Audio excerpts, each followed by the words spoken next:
Olha, Eric, é o que você falou, né? Diferente daquela parada do meio do ano, agora estão liberados para trabalharem e realmente as equipes estão trabalhando bastante. Se vai mudar alguma coisa a partir desse final de semana com o retorno da Fórmula 1 no Grande Prêmio do Texas, só esperando para ver. Agora, na minha opinião, qualquer momento de parada é melhor para a equipe que está correndo atrás do que para a equipe que está numa situação mais favorável. Ou seja, falando das principais equipes, eu acho que essa parada foi muito melhor para a Red Bull do que para a McLaren. Quando você está numa fase ali vitoriosa, você quer que não tenha férias em momento nenhum. Você quer que tenha corrida no domingo e na segunda-feira de novo. O contrário é a mesma coisa. Quando você está numa fase difícil, uma parada para você ter um tempo mais para se acalmar, para pensar com um pouco mais de clareza, para buscar melhores soluções, é sempre mais viável. Então, realmente, essa parada, para mim, foi melhor para a Red Bull do que para a McLaren. Agora, se vai mudar a hierarquia ou não, a gente vai ter que esperar esse final de semana no Grande Prêmio do Texas para ver. Eu tenho minhas dúvidas quanto à mudança de hierarquia. Eu acho que a McLaren conseguiu construir uma vantagem muito boa, a ponto de, pelo menos até o fim do ano, ela tá garantida. O máximo que acontece é uma corrida aqui, uma corrida ali, uma ameaça tal, mas eu não vejo ela perdendo a majestade nesse momento do campeonato. Eu quero ver o quanto que a Red Bull vai trabalhar, vai trazer de novidades nesse fim de semana, e a gente sabe que a Ferrari também tem novidades para esse fim de semana. A Ferrari já deixou claro que vem com um pacote de atualização. E a Ferrari é uma equipe a ficar de olho, porque é a equipe que pode tirar o vice-campeonato da Red Bull ainda.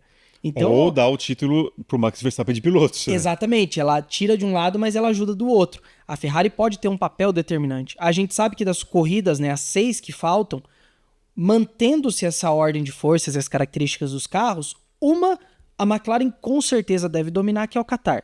É um tipo de pista que tende a favorecer muito o momento da McLaren.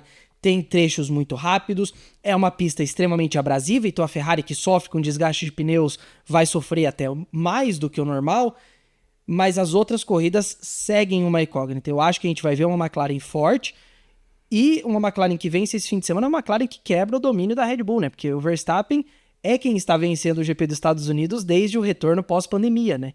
Então, é um momento interessante para o campeonato. Eu tô muito curioso para ver esse fim de semana. Só recapitulando para a galera que estiver desatenta nas últimas semanas, teremos agora GP dos Estados Unidos, em Texas, em Austin, depois GP do México, ou GP da Cidade do México, né?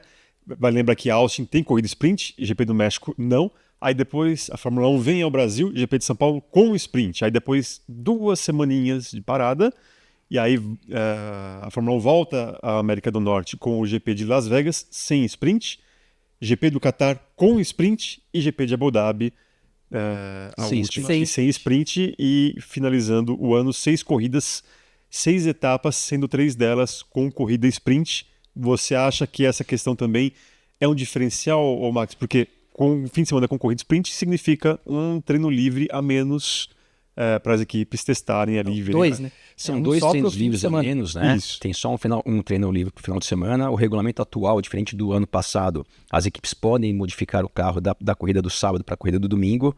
E além disso, né, você também tem mais pontos em jogo. Então esse é o maior diferencial. Agora, o que vai acontecer nessas próximas 6 corridas, como eu pelo menos acho que tem que esperar para ver, mas uma coisa também é fato, é muito mais difícil você melhorar um carro que já está excelente do que você melhorar um carro que não está muito bom. E hoje o carro que é a referência da Fórmula 1 é a McLaren. Então acho que a McLaren não vai conseguir mais, mesmo trazendo atualizações, dar mais passos para frente. Além disso, né, tem toda aquela controvérsia em relação às asas móveis da McLaren, que se flexionam e tudo mais. Ou seja, eu acho que a Red Bull, assim como outras equipes, tendem a se aproximar da McLaren, principalmente pelo fato de, mais uma vez, você melhorar um carro que já está muito bom, é muito mais difícil que você melhorar um carro que tem algumas deficiências.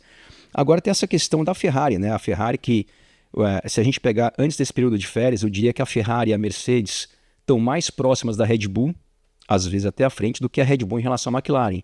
E isso pode ser um diferencial para o campeonato de pilotos, porque essas duas equipes, com os 4 pilotos, Russell, Hamilton, Leclerc e Carlos Sainz, podem tirar pontos do Max Verstappen, se continuar essa hierarquia após essa parada agora. Então realmente vai ser muito interessante, e também tem que ver também o quanto o Lando Norris, que é quem está desafiando o Verstappen, como ele vai se portar daqui para o final do ano. O Lando Norris, para mim, vem fazendo um trabalho muito bom. Por outro lado, ele vem cometendo alguns erros ao longo dessa temporada, diferentemente do Max Verstappen.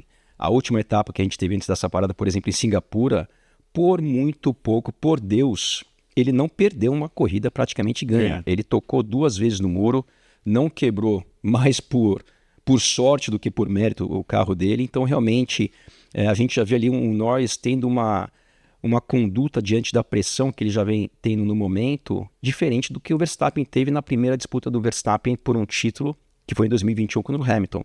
E agora essa pressão em cima do Norris tende a ficar maior, porque quanto mais próximo do final do campeonato, a pressão para todos os pilotos aumentam. Então também tem que ver como o Norris vai reagir diante dessa situação. Você acha que realmente é o ponto fraco dele? É o calcanhar de Aquiles do Norris? A questão mental? É uma questão que todo mundo vem levantando nas últimas semanas, inclusive o próprio Helmut Marko, né, Gui? Falou que o Norris tem fraquezas mentais e que isso é o que levaria o Verstappen a ganhar o tetracampeonato. Você acha que realmente é uma coisa que vai pegar a carreira, né, do Norris aqui até diante? Olha, falar se ele tem fraqueza ou não mental, eu não tenho nem propriedade para isso. Agora, o que a gente pode ver é o que já aconteceu até agora. E nessa temporada de 2024, assim como também foi do ano passado, se a gente for fazer uma comparação direta entre o Norris e o Verstappen, o Norris cometeu uma série de erros, enquanto o Verstappen cometeu praticamente nenhum ao longo desse período.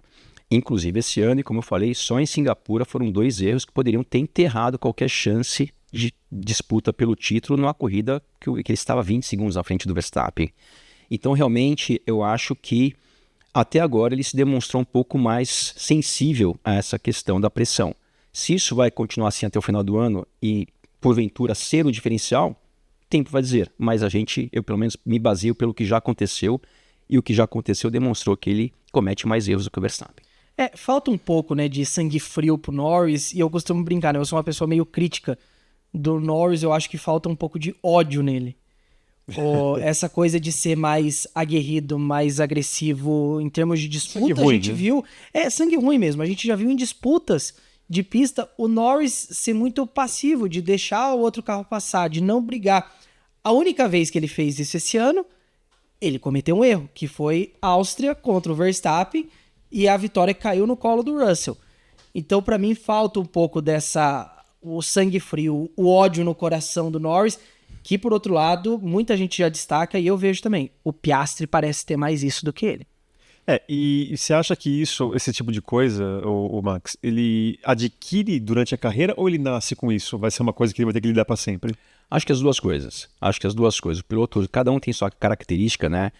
Você citou o caso do Piastri. Para mim, o Piastri, que é um dos mais jovens da categoria, na minha opinião, assim, o mental dele se demonstra ser o melhor da categoria em relação a todos os pilotos. Porque o Piastri já se deparou com uma série de situações que muitos pilotos teriam uma reação muito mais agressiva, muito mais desequilibrada, e isso não aconteceu com o Piastri. Como, por exemplo, tiveram situações ano passado, no ano de estreia dele, que o Carlos Sainz jogou o carro para cima dele em Spa, ali nas primeiras posições, ele ficou para fora da corrida e ele falou de uma maneira muito calma. Uma outra coisa que me chamou a atenção do Piastri é o fato que esse ano, assim como ano passado, várias vezes o Norris recebeu atualizações na McLaren e ele não. Ele nunca levantou a mão para justificar, não fui tão bem quanto o Norris porque o meu carro não tem asa A, B ou C. Então isso para mim demonstra um equilíbrio emocional muito grande, e isso é uma coisa extremamente importante para um piloto ou para qualquer pessoa, né? Mas tratando de esporte, é muito importante, pode ser sim um diferencial. O Norris, por outro lado, eu acho que ele...